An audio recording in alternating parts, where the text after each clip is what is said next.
it's a 6-page report. There's reference to your environmental and sustainability-related decisions that were made during the Biden administration. Do you feel you have to undo these? Have you undone them?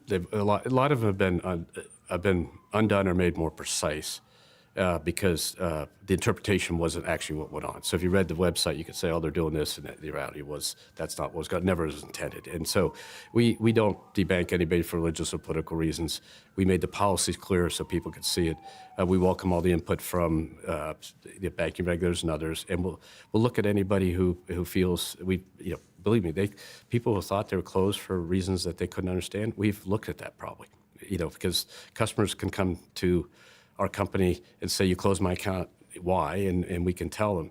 But I think people are forgetting the reason why a lot of this went on was reputational risk was an assessment process that went on, and it was real. And believe me, people would read the paper and said, Jane Smith, John Smith, you're doing business with them. They did something wrong. You must be a fail as a company, and therefore we're going to write you up. That was during the Biden administration, that kind of social pressure. 20 years ago. 20 years It's been going on for a long time. It just kept building up. And then the second thing is that for AML and KYC issues, we had to close accounts. And so the level of a transaction was set in 1972 at 10,000.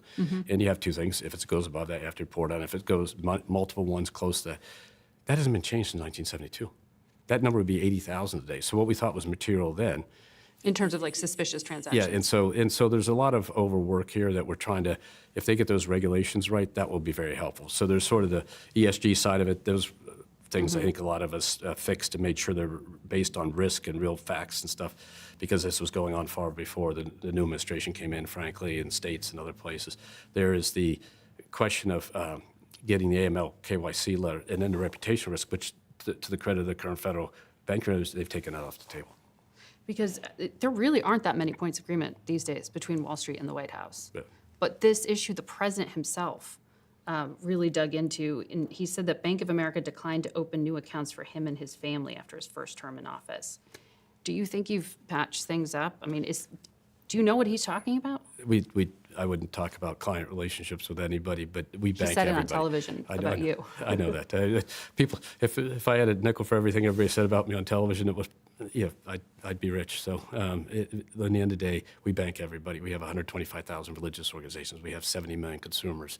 We have tens of thousands. We have the biggest small business lender in the country. Period and stop.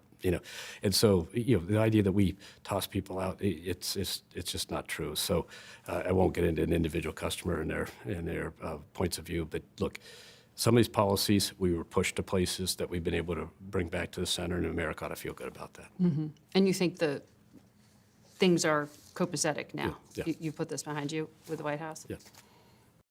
Our full interview is available on our YouTube channel, our website, and our podcast.